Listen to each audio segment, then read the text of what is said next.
I think the pandemic is a great cover for a financial system reset and shutting down the global economy that could have not gotten a better cover.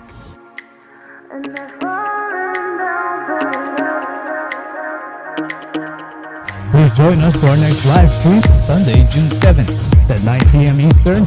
We'll go over current events, past guests, and of course gold and silver news. Once again, our next live stream will be Sunday, June 7th, 9 p.m. Eastern. See you there. Hello again, everyone, and welcome to another edition of Silver Bulleon Television, SBTV. I'm your host, Patrick Vieira. Once again, housekeeping, if you are new to this channel or you have not already done so, please do subscribe.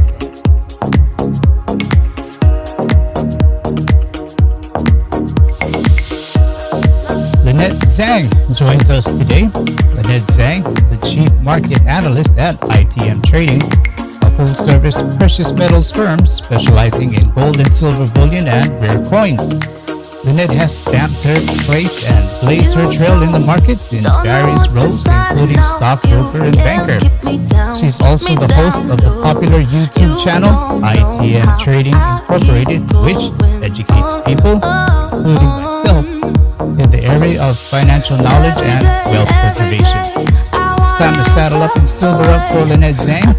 Lynette, welcome to SBTV. How are you doing? Oh, I'm very happy to be here, and I'm doing great. Great, we're glad you could come on.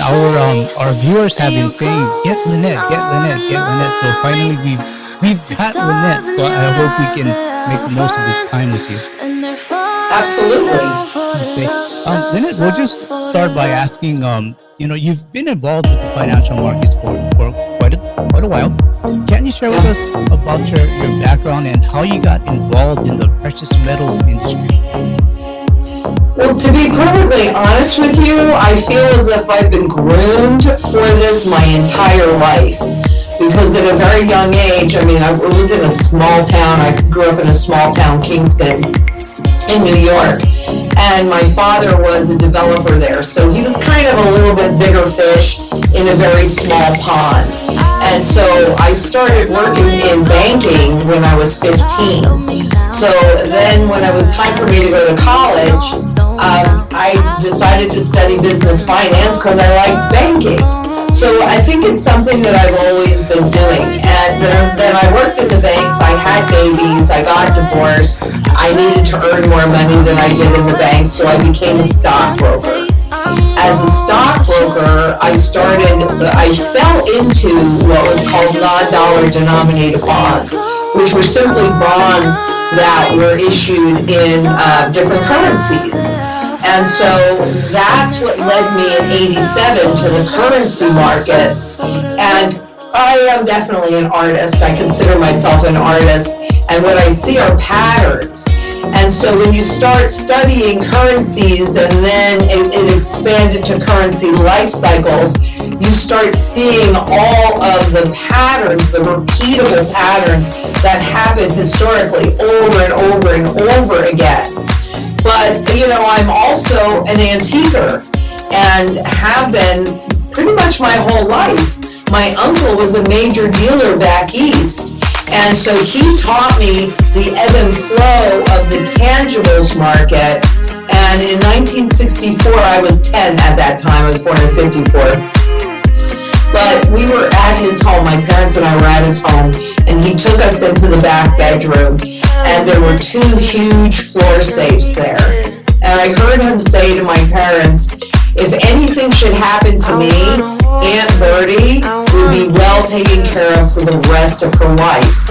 And so naturally I turned around to look, and he had the doors open, and because he was an antique dealer of very high-end antiques, these two safes were stuffed with gold coins. Now, I don't, the full impact of that really, I was 10. What did I really know about it? But it made an impression on me.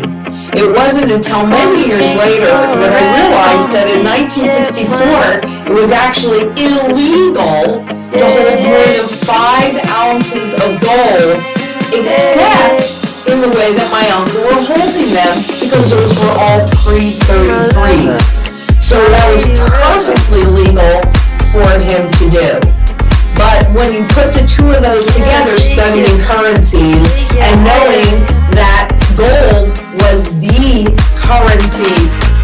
currency metal, you kind of put that all together. And as I was watching the decline in the purchasing price and watching different technical patterns evolve with currencies pegged to each other, so having to travel the same path, have the same make the same economic choices, even though two different economies, and understanding how over time every fiat currency, which is a government-backed currency, every single one has failed, but gold, the real currency, has withstood. I knew when we entered the final phase of the U.S. dollars, and actually this is true globally because the U.S. dollar is still officially the world reserve currency, but in 2002, that's when I came to ITM trading, when I saw and had the technical indicators that we were entering the final phase of this currency life cycle, the fiat, the current experiment that's been started in 1913, but then escalated in 1971, and here we are. So that's really how I came to be involved in gold and understand currency so much, and why I went to ITM. For you personally, what does gold and silver mean personally to you, and do you have a preference, gold or silver? Well, I don't really have, it's not what I would call a preference, but I'm a very strategic person, right? And so when you're studying currencies and you're studying currency life cycles and you see how that wealth transfers, that helps you understand how you need to be positioned. So for me, silver is about barterability. And that's what I would take to put gas in my car or go to the grocery store. And gold is about wealth preservation and also about the ability to take advantage of opportunities because you can hold a lot more wealth in a smaller package. So for example, I might need a room full of silver to buy a building, whereas I might just need one coin to buy that same building. It's much easier to transact. So I can't say that I have a preference. I own both, but I also own both for different reasons. And even within those two different categories, gold and silver, there are different kinds that perform different functions. And it isn't that you can't do everything with one. It's just that, here's a good example. If I can guarantee you that over the years, I've probably used the heel of my shoe to hang a picture. But it is much easier to hang that picture if I have a proper hammer. So, you can perform a lot of the activities, wealth preservation as well as barterability with either one, gold or silver. It's just that you want to make sure that you have the right tool for the right job because it makes the job that you're trying to accomplish a whole lot easier. Yeah, does that make sense? Absolutely agree with that. Can you give us an update on the status of precious metals supply chain for ITM? I mean, is bullion still a bit hard to get, or the premium still a bit high? The premiums are definitely higher than normal, but since the central banks have done such a good job of floating these markets, then people are calmer. So this is, and I've been talking about, we're kind of in the eye of the storm. The first part is the medical part, and that has not changed yet. Right? They do not have some kind of pill that you can take to help you get over the coronavirus. They watch it morphing, they watch it impacting different things. So we're not done with that piece yet. But the next shoe to drop is the financial part, where we're actually going to see the bankruptcies. I mean, we just got another labor report, and we now have more than 40 million people that are out of work. and a lot of them are probably permanently out of work. So we have that shoe yet to drop. Additionally, and I just love it. I really do just love it. It's like insanity, but if you're not paying attention, you're not going to understand it. But you've got the markets where you have, corporate owners that are, or CEOs, etc., that are not able to give any guidance because nobody really knows what their earnings are going to be. So now you have the stock markets reaching new highs, and you go, well, that doesn't make any sense considering you've got over 40 million people unemployed, but you're just kind of buying them without understanding any level of valuation. Though frankly, that's almost been true since 2008 when the central banks took control to manage these markets. And they haven't done, as far as nominal, going up nominally, maybe you think they've done a great job. But in reality, they just jeopardized people a whole lot more.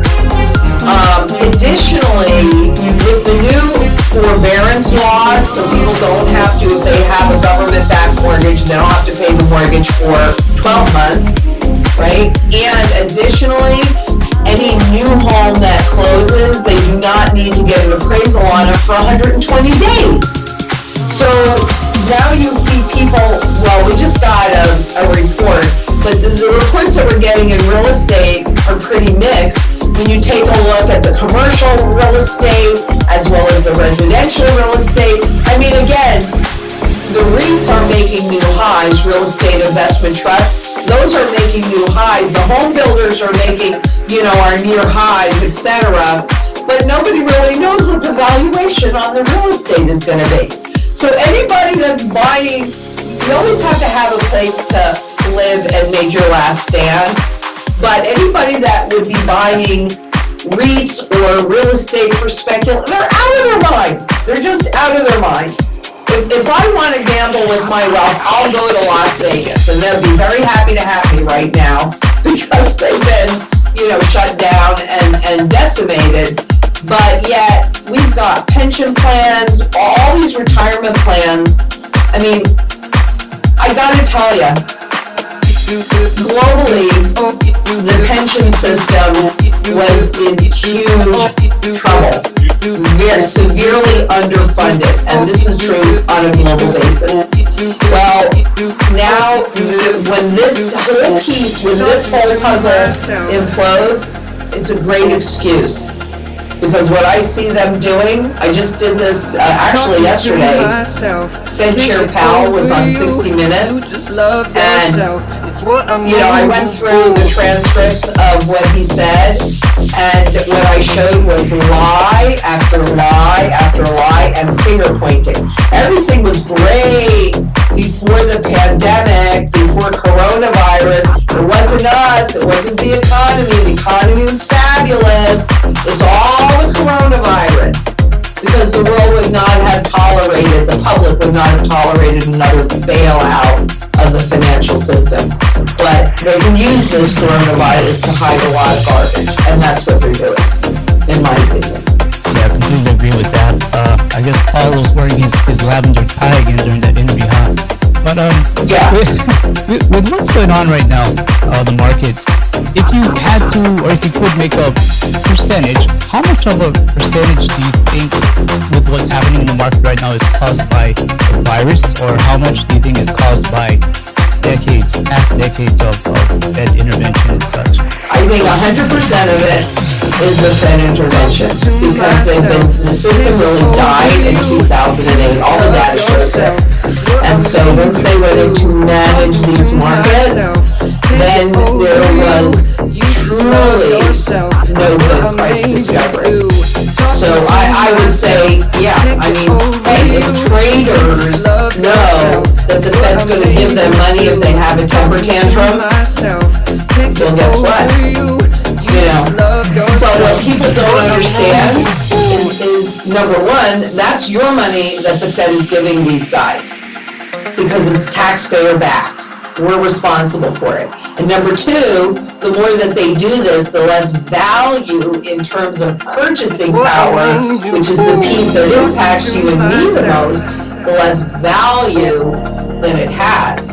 So, for me, in this lull, as things are calm, the markets for physical gold and silver availability has eased up a bit.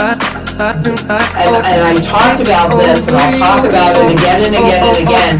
This is the time not to become complacent and think, oh, the markets are up, so everything must be fine, and they have this under control. We all saw what the holes were when everybody was panicking.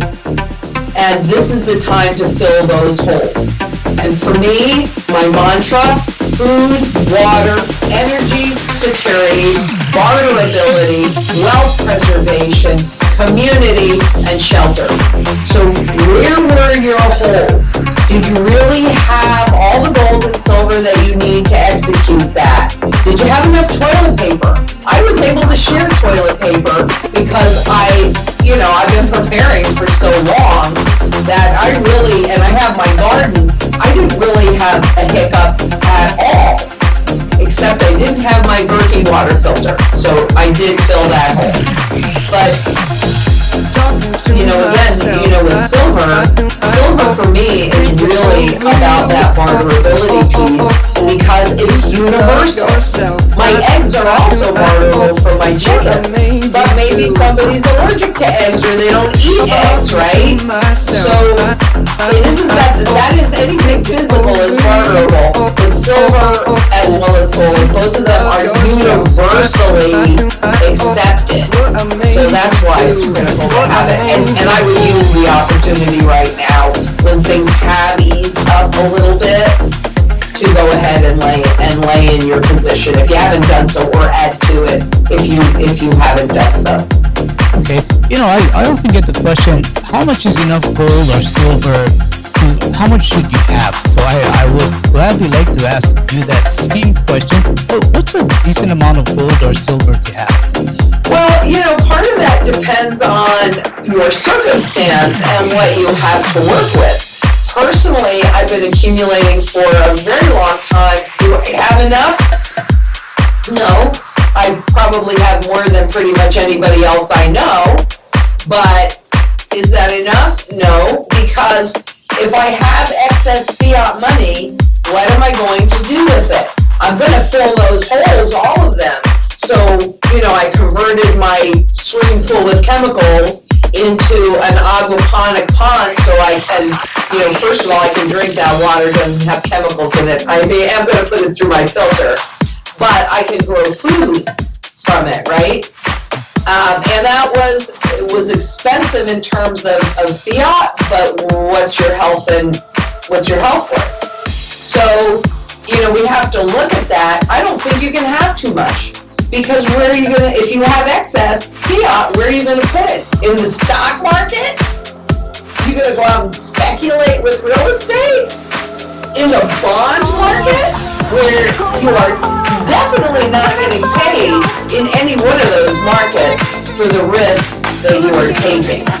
So my personal preference as a technician, and having done this for pretty much my entire life on different levels, my personal preference 100% of the time is to have the lion's share of my wealth in an undervalued asset that is in a long-term positive trend, and the least amount of my wealth in an overvalued asset or instrument, which is what the markets are, that is in a long-term negative trend.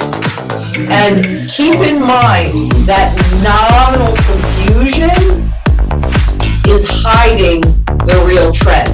Because as the stock markets, the bond markets, and the real estate markets are going up, real estate kind of straddles both. So I'm really talking, same thing with gold and silver, that they've turned into fiat money products. The hard asset is not going away. This house was built in 1929, and it's been around that long, and I'm thinking if I do my job well, it'll be around another 100 years. But its value in terms of fiat is going to fluctuate over time, right? So I would rather have my wealth in an undervalued asset, excuse me, that's in a long-term positive trend, and I can say technically, looking at the charts and the graphs on a long-term basis, without any hesitation or doubt, that is both gold and silver. The rest of it is based on the dollar, the euro, the yen, the Singapore dollar, and if you look at the purchasing power value of any single one of them, no exceptions, this is what you see. So the instruments that are valued in those currencies, that's the real trend. Not the way they make it look like on TV or, pumping all of this extra money in it to make it look like it's going up. 1 trillion times zero is zero. You get that? Lynette, I'm already into gold and silver and you're making me want to get into gold and silver. Well, you should. We all should. I've spoken with many guests on our show, and all of them have said that they have never seen the way economic activity has been curtailed in such a drastic fashion as a response to this virus in their lifetimes. Can you share with us, where do you stand on the issue of the government deciding to shut down the economy as a response to the pandemic? That is a really, really hard question because I really have, like probably a lot of people, very mixed feelings about it. I know that I was the first person in the office to say, I'm setting up the studio in my house. I'm not going out anymore. I'm going to protect myself. So I think that is a really hard question for me to answer because, it may not seem like, 1% of people die from it or something like that. Well, if you're the one that dies or somebody that you know and love dies, then, it matters a lot. I mean, my family depends on me. So to shut down the entire swatch, the global economy, I think it is, let me say this, okay? I think I can answer that question better because I do have mixed feelings. So I can't really answer that one directly. But what I can say is that I recently went in and looked at a lot of the documents in the Wuhan lab, and they knew that this was coming. They knew it, 100%, they knew it. And they knew that it was going to be transmitted from animals to people. And they may have even had a hand in making it much worse of a virus than it would have normally been. And at the same time, they did nothing to figure out some kind of cure or antidote, or I'm not a person for vaccines, but they didn't do anything about that. So I personally find that extremely interesting. Additionally, what I will say is that the pandemic as a cover for a financial system reset and shutting down the global economy, they could have not gotten a better cover. Because there was no way on God's green earth that the general public would have tolerated another 2008 and the way that they bailed that out. So this, when you look at currency regime shifts, what you see are patterns, and I've even done videos on that. These are the things that happen all the time. And, being there in 1971 as a teenager, so I wasn't fully aware of really what was happening. However, I remember thinking to myself at 17 years old, why would I even think this? But I remember thinking Social Security is not going to be there for me when I get there. I saw the upheaval with the Vietnam War, with the oil embargo, stock market dropped 45%. You had inflation running, something like 45% or something crazy like that. You had women's lib. You had a lot of things that were going on during that period of time that would distract you from the real shift. And this has forced a lot of people online, which is where they were pushing us, nudging us anyway. It has definitely sped that up quite a bit. And I'll admit, for me, I'm a local whore, which means that I want to buy local. If I can. If I can do it, and if it costs me a couple bucks more, I'm happy to do that because it keeps the money in the community and that enables the community to thrive. But going through this pandemic, where I have not been able to go to my local stores, if I needed something, I have gone online to see if they are, if I can buy it online and have them ship it to me. But a lot of the small mom and pops were simply not set up for that. So it has forced me to use Amazon more. And how much of a habit, for me, I know I'm going to break that habit because it kills me every time I do it. Right? But for most people that don't have that same mindset, how much of these new habits that that the pandemic has forced on us, how many is that going to maintain? How much more are we going to see the local banks, for example, that were really pretty instrumental in getting out those PPP loans, the payroll protection plan loans to the smaller and medium-sized businesses? I think we're going to see a lot more consolidation in a lot of areas, which gives us fewer and fewer choices. And what that means is that then they can control they get a lot more control, not just in pricing, but in what you're using, what you're seeing, etc. And that's the part that really scares the heck out of me. And I do want to add this, because for me and for everybody, if you have gold and silver that is outside of the system, then you get to retain your choices. And everything you do and everything you have is inside of the system. Somebody else is choosing for you. I got news for you. And we all have to decide for ourselves. Is that okay? Because they're going to make choices that are in their best interest first. We need to start making choices that is in our best interest first. That's what I'm all about. That's what my work is all about. And that's what ITM is all about.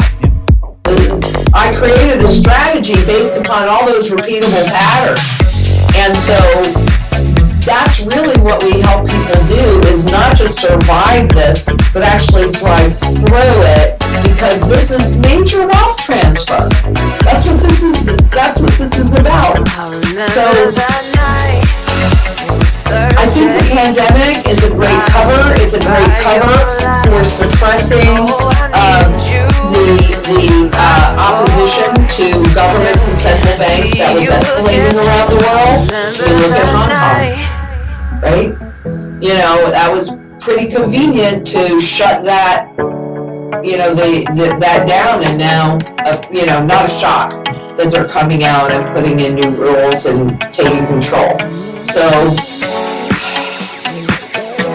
for me, I look at it, I'm not ready to go join the real world yet, because I'm not ready to risk my life for that.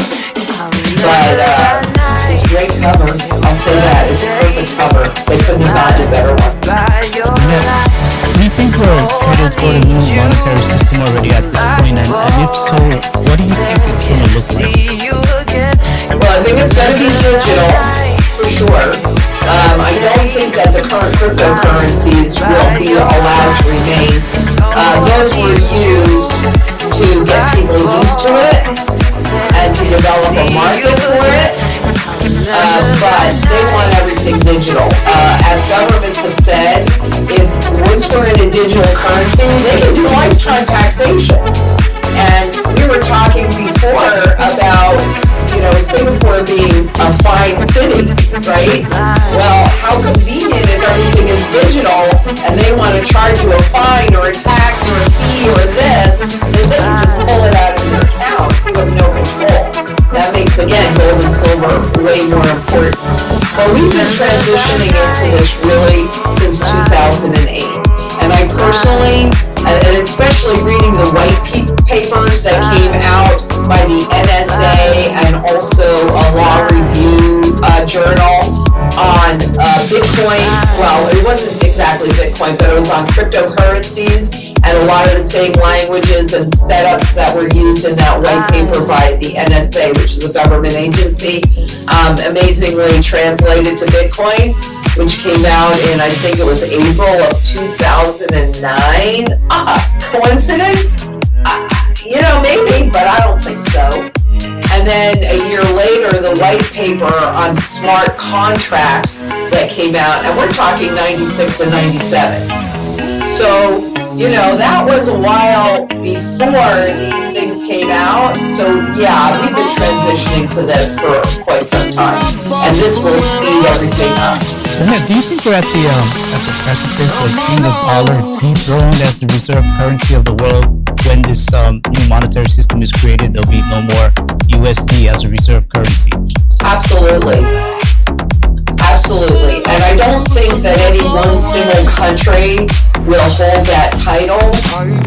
Obviously, I could be wrong about this, but my personal sense, and this came up in 2009, China actually brought it up, was the SDR, Special Drawing Rights, which is the internal currency of the IMF, the International Monetary Fund, which was actually created in 69 to take over as the world reserve currency from the US dollar at that time.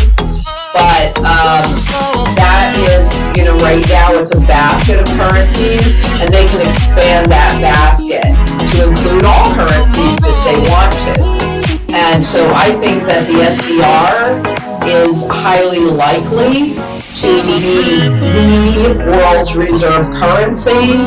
Additionally, one of the mechanisms that they created back in 69 and then tested in 2009 was the substitution fund. And what that means and what that fund is anybody that's holding dollar-denominated instruments like bonds or dollars or anything like that can deposit them in the substitution fund, and then the IMF will convert that into SDR-denominated instruments, currencies, etc. That really accomplishes two things.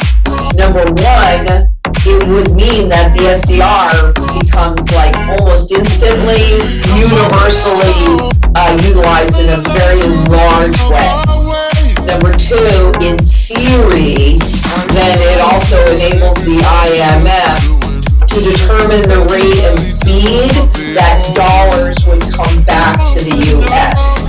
So perhaps attempting to hide that transition. But, having said all of that, I think that we are in for hyperinflation on a global basis that will burn everything out. So I don't even know if the substitution fund, frankly, really needs to be utilized. If they were trying to do an orderly transition, yes. But personally, I think it should be obvious to everybody what lies ahead with all this global, unlimited, infinite amount of money printing. Like, it cannot end well. Even universal basic income. If you're going to get paid $4,000, $8,000 a month to stay home, why are you inspired to go get a job? Unless, of course, your cost of living goes up a lot faster than that, which it will. No doubt about it, it will. Yeah, you hit on something that I like to ask people. 2008, we saw the Great Recession, and then we saw QE1 due to the punch bowl basically given to Wall Street, and we've never been able to pull that punch bowl back. And now we're seeing the punch bowl has given to Main Street, helicopter money. Do you think that the punch bowl will ever be able to be pulled back from Main Street?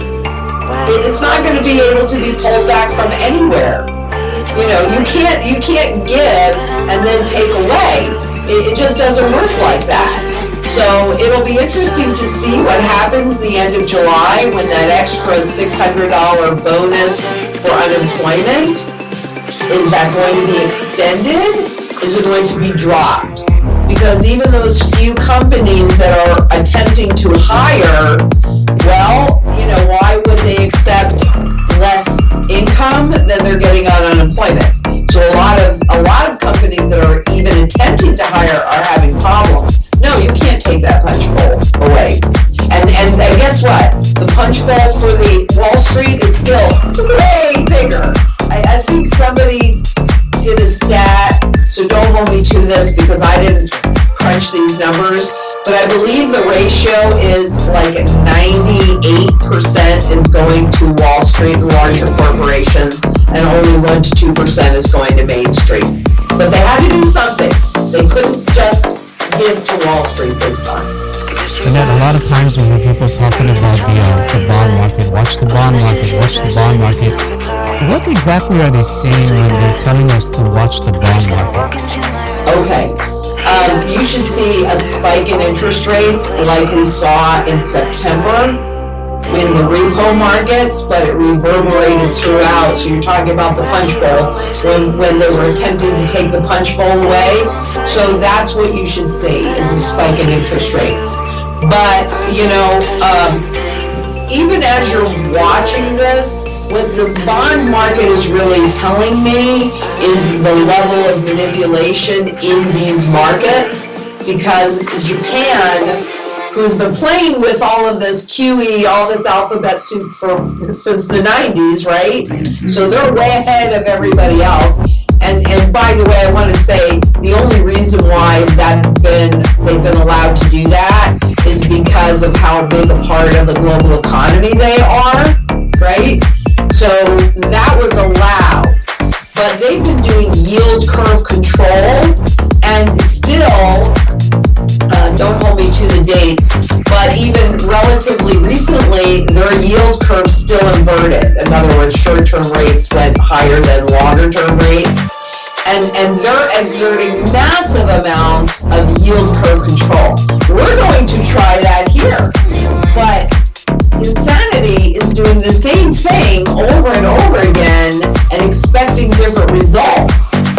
And when you talk about the size of the programs that everybody is doing, I mean, it's just incredible to me, because they'll admit, if you read the reports, well, it didn't work, right? And then at the end, when they come to conclusion, somehow it worked perfectly. So it's just a justification. So the feeling was, well, if they had done a lot more of that punch bowl heroin in 2008, it would have been much better. So they're going to do that now. That's what they're doing. But it hasn't worked. I mean, you might know this total better than I, but something like, 20 trillion that we know of that was pumped into the system over the last 10 years, and it didn't work. So let's do 20 trillion today. Maybe that'll work. It doesn't work. History tells us it doesn't work. Completely agree with that. We've been talking about some bonds, we've been talking about some stocks, we've been talking about, maybe even a new monetary system. What are the chances that the world leaders will once again look to gold as the answer for our monetary system?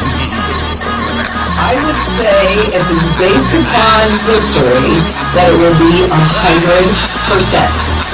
Because any con game, any Ponzi scheme, which is where the fiat system is, well, that requires confidence.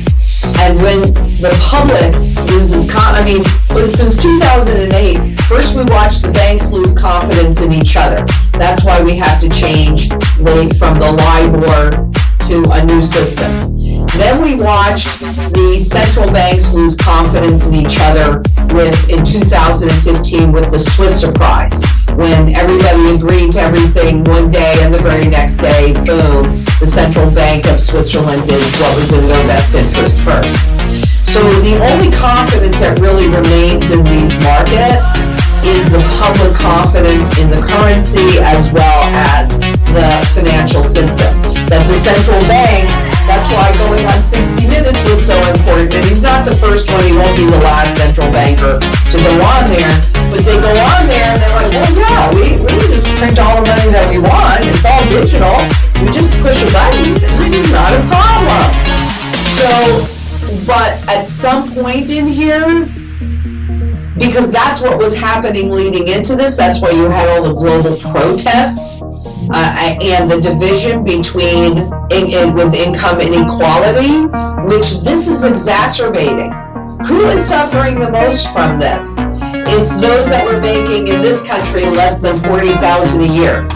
40% of them, I think, lost their jobs, right? Well, you know, when confidence is lost in the currency and the system, and this will be after the helicopter money, because at first everybody's going to go, oh, thank goodness, give me all that money I want it, I'm going to go out and spend it. And then that's going to change the trajectory of the monetary velocity, which is the speed that money changes hands. That's what they've been trying to accomplish since actually 97. It's been declining since then. So we're heading into hyperinflation. When that happens, all confidence, the public's confidence, will be lost. If the governments and the central bankers want to stay in control, and obviously they do, then they will have to put a component of gold, which the IMF has discussed a number of times, putting a component of gold into that SDR to get the public to trust the money again. Even Roosevelt's fireside chat in 33, he said, and you can trust the money, it's backed by good money, which he was talking about all the gold that he just confiscated. So I would say that the chances of gold being used, and that's also, by the way, how they actually reset the currency, is they take this fiat funny money that has no intrinsic value because it's really only used in one area of the economy, the financial system, and they revalue it against gold money, which is all intrinsic value because it has the broadest base of demand because it's used throughout the global economy, as is silver, right? But they revalue the fiat against that. So I would say 100%. You know what? After hearing all these big numbers thrown around, the Fed balance sheet and such, why is it that people simply have not lost any confidence yet? Well, I wouldn't say that they haven't lost any confidence. I did a study a number of years ago on confidence in the government, confidence in the system. You know, it might be a good idea, and Jacqueline, maybe you'll write this down, that I revisit that because I did that a few years ago. And what I saw was Pew did research on that, a lot of research on that the confidence has been declining and pretty substantially, particularly since 2008. That's why when you see governments go in and quash the uprisings like in India as well as Hong Kong and even in this country with the rise of unions and things like that, I would say that the confidence, they still are married to the dollar, right? That's one of the things that if you look at when they created the system, what they knew a lot of things, but two key pieces. Number one, that people marry the currency of the state. And number two, that people don't understand inflation. So that enables them to get away with it. So if you think about it, we had $1 prior to 1913, and we still had $1 after that. You know, I can tell you personally, if I had a $20 bill in my wallet in January of 1971, and I had even a brand new $20 bill in my wallet in September of 1971. When we looked at those two bills, we did that in 1913 as well. They look really similar, right? And if you read the IMF reports on how to make this transition, etc., they talk about keeping things as normal or as close to understand that everything has changed. And that was certainly true in 1971. And so with people getting more and more comfortable with the digital currencies, doing things with credit cards and debit cards, which pay fees to banks every single time you use them, kills me when I hear, like, I'm not going to say the name, but there's this company that goes, and just use them and they'll get free money because it's not free money. If it costs the merchants more, they have to charge the buyer more. They have to. They have to stay in business. So, honestly, I think the confidence, that's how this is being used as a cover. And no, I don't think the confidence is really there. I just think people cannot comprehend that in this country the dollar could go away. And I think when we transition into the digital, it's probably still going to be called a dollar. We talked about gold having a future role in the monetary system, perhaps. How about silver? What do you envision for silver? Well, silver, the difference between the two, honestly, is that silver gets used up in production, whereas gold is primarily all recoverable. So silver for me, is the secondary monetary metal, but it's a key metal because, again, and more so than gold, frankly, it's used across the entire swatch of the global economy. And that means that there is always demand. And, silver possesses some qualities that, they've tried to duplicate them in the lab and they have been unable to do so. So, and also when you look back on history during hyperinflation, I definitely do think that silver to gold ratio at some point will compress because it's very extreme right now. Having said that, again, I own both, but when you look at them through a hyperinflationary event, because of gold's role as the vehicle against which currencies are reset, gold typically holds its purchasing power value better than silver, but silver certainly holds it better than anything else. So you gotta have both. For me, I own both for different purposes, and yeah, silver definitely. I don't know what role, other than the historic role as a secondary monetary metal, that's the role, but it doesn't get reset against. And sometimes I get this question also that I'd be curious to have your opinion. What would be your exit strategy for gold and silver? Guys are always asking, how do they get out? That is a great question, and that is all part of the strategy that I developed, because right now you have income producing assets that are severely overvalued. But in this hyperinflationary event, that will not be maintained. So the exit strategy is when you see gold and silver go toward its fundamental value or their fundamental value, you will also see these overvalued income producing assets go near their fundamental value, and both will probably overshoot. When I see a formation of accumulation, which is a cup formation, that tells me that the big money has recognized the undervalued circumstance and is very quietly beginning to accumulate. It would be at that point that you would begin to convert that into those other assets. Because I can pretty much tell you, at that point, you are not going to want to convert them into the new fiat money or into the current fiat money, because at that point everybody's going to be well aware of how little value it really has. But, if you've got something that's based upon debt, which is what most of the whole system, you can it only looks like you're getting wealthy, but if you owe all of that money, this is a debt bubble. The debt bubble is popping. So all that new construction that have been turned into financial products and done with debt and leveraged and leveraged and leveraged, all that's coming back on the market. So you have to be selective, because life is going to be different on the other side of this. So you probably might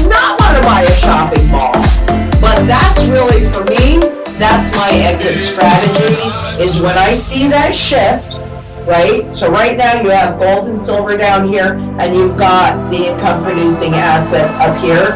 When I see this shift and I see this pattern, I will begin to capture those gains in there and convert them into that. Some of it may be direct. Some of it I may have to convert into fiat in order to make that conversion.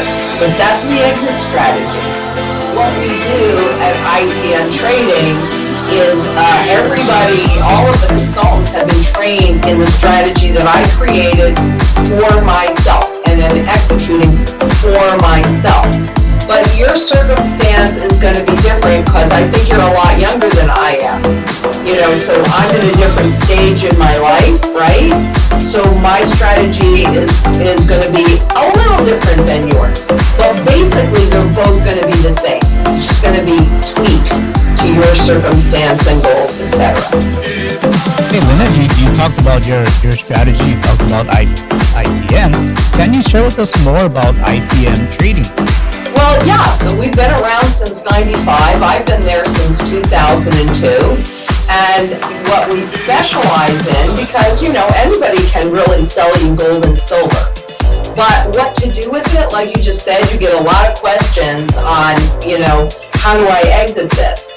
What makes us, there's a lot that actually makes us different, because almost everybody there has been there for a really, really, really long time. So we are a very cohesive group, and we share a lot. They help me pay attention, etc. And we bring things to each other's attention. But what really makes us different is that everything that we do is based upon this. It's actually a 12-piece strategy.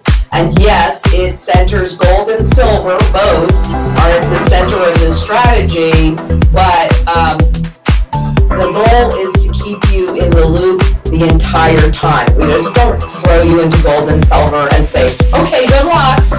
But a lot of my work on YouTube, we so believe in education.